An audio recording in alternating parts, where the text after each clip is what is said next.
이제 앞서 제가 지지율 하락도 말씀드렸고 연일 이제 보도되는 상황을 보면 뭐 당 여론조사 문제 그래서 이제 선관위 위원장이 뭐 또 그만두기도 하고요.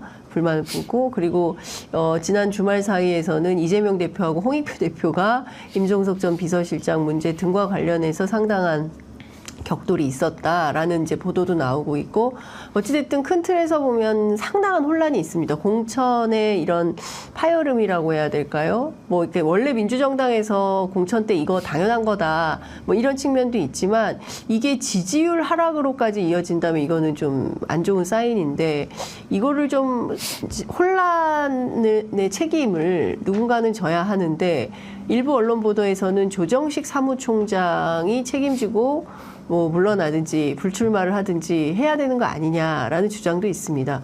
누가 어떤 책임을 어떻게 져야 됩니까? 제가 오늘 질문이 많이 어렵습니다. 네, 어렵습니다. 이게 제가 원래 누군가 특정인을 위해서 공격하거나 그런 거 잘 안 하시죠? 네, 그런 걸 참 또 굉장히 마음이 아프기 때문에 그렇게 잘 못하고 안 하는데요.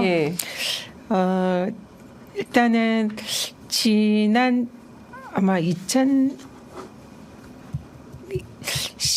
2012년인가 총선 때 그때에 다 이긴다는 선거를 네, 민주당이 졌죠. 네, 그때도 이제 이런 공천 파동이 있었고 굉장히 갈등과 내분이 많았습니다. 그때 사무총장이 임종석 실장이었습니다. 그래서 대표가 한명숙 대표. 네, 그때 아마 사무총장이 그런 이제 책임을 지고 물러났던 그런 선례가 있는 것 같아요. 선언을 했죠. 네. 그리고 성동을 떠나서 지금까지 못 간 거죠.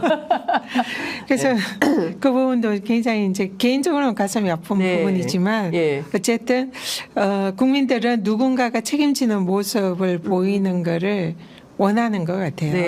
네. 그래서 그런 부분이 일종의 반면교사가 될 수 있지 않을까 이런 생각이 들고요. 그는 이제 본인의 결단의 영역이다 이렇게 생각합니다. 그렇지만 가장 지금 현재 우리의 절체절명의 과제가 윤석열 정권 심판이고 총선 승리다. 거기서 각자의 역할이 뭐냐 이런 부분을 지금 고민을 할 때가 아닌가 그런 생각을 하고요. 또 하나는 그렇지만 지금 민주당의 그 총선 공천에 대해서 그 지금 너무 이 프레임이 내분, 분열, 갈등 여기에 좀 더 초점이 너무 많이 가 있는 것 같다. 제가 왜 그걸 느끼냐면요. 우리 총선에 있어서 이 물론 갈등이 많고 공천에 불복하고 뭐 거기에 대해서 이제 뭐 문제를 제기하는 분들도 물론 계시죠. 그렇지만은 당의 그런 결정에 승복하고 불이익을 감수하는 이런 분들도 지금 꽤 있어요.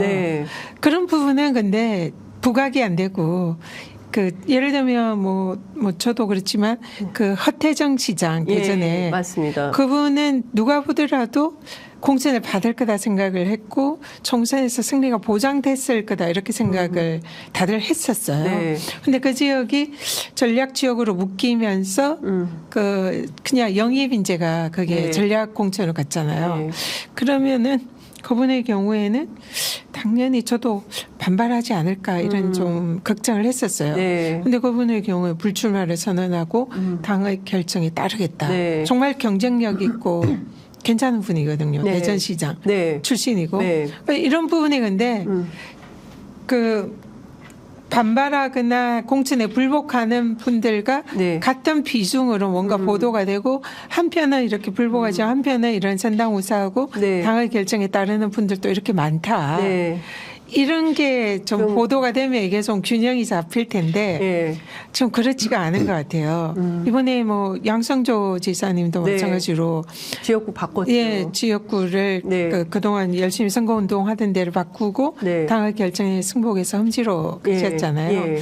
근데 그런 거를 아는 분들이 잘 없었어요. 그래서 이번에 민주당이 이렇게 선당우사하면서 당의 결정에 승복하는 이런 또 멋진 그런 케이스들도 많이 있는데 이거는 없이 그냥 지금 불복하는 몇 분들만 계속 언론이 주목하고 그걸 계속 키우니까 그 갈등을 부추기는 그런 느낌이 드는 거예요. 그래서 좀 더 양쪽을 좀 똑같이 조명을 좀 해주시면 민주당이 이런 훌륭한 분들도 많다.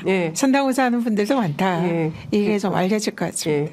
그러니까 언론이 사실은 이제 국민의힘도 잘못된 공천이 많이 있거든요. 당장 그 정진 누구죠? 충청도에 국회 부의장 출신의 갑자기 이름이 생각이 안 나네. 정우택 의원 같은 경우에는 이제 돈봉투 의혹이 있었지만 그냥 본인의 해명으로 넘어가서 네. 뭐 공천을 주고, 뭐 김성교 의원 같은 경우도 사실 양평에서 문제가 있어서 판결을 받았음에도 또 이번에 단수 공천을 받고, 뭐 사실은 국민의힘도 문제적 공천이 많이 있는데 우리 언론이 적극적으로 보도하지 않는 네. 그런 측면이 있죠. 민주당은 굉장히 분열적 관점으로 계속 비판 보도를 네. 하고 있어서 오히려 이게 악영향을 미치는 지지율 하락에 네, 그런 측면도 있는 것 같다. 네, 그런 부분이 분명히 있는 것 같습니다. 네. 민주당의 경우에는 지금 현재 뭐 굉장히 뭐 도덕성이라든지 네. 부패, 비리, 범죄 이런 거에 대해서 진짜 현미경 검증하듯이 민주당 내에서도 자체적으로 검증을 하고 언론에서도 네. 그런 검증을 받고 있잖아요. 굉장히 그런 부분 조금이라도 있으면 부각이 되고 언론에 보도가 되고 문제가 있다 이러는데, 말씀하신 대로 국민의힘 경우에는 그런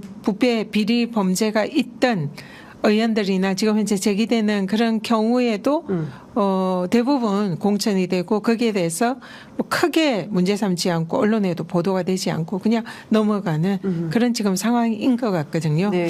그래서 이 부분은 분명히 사실 지금 한동훈 비대위원장이 자신의 당의 그런 공천의 이런 여러 가지 비리 문제에 대해서는 사실상 크게 이 부각을 시키지 않고 사실상 눈 감으면서 민주당의 공천에만 그냥 매일같이 현미경을 데리고 이렇게 보는 듯이 네. 문제를 제기하고 마치 그냥 자기 당의 공천처럼 계속 문제 제기하는 이런 걸 보면서 또 언론이 거기에 맞춰가지고 보도를 하는 거 보면서 이게 언론의 지형도 굉장히 기울어져 있다 이렇게 생각이 들면서 뭐 누가 얘기하되 한동훈 비대위원장 자신의 당의 공천 신경 쓰지 왜 남의 당의 공천에 대해서 왈가왈부하고 잔소리하냐, 자기 눈에 들보는 보지 않고 외면하면서 왜 민주당의 작은 티끌만 이렇게 보려고 하느냐 이런 말을 하지 않을 수가 없습니다. 네. 그런데 사실 언론을 다루는 것도 정당의 실력인 측면도 있습니다. 그러니까 기자들이 막 그런 이슈를 많이 주면 또 쓰긴 쓰거든요. 그래서 그런 측면이 있다라 말씀드리고 네.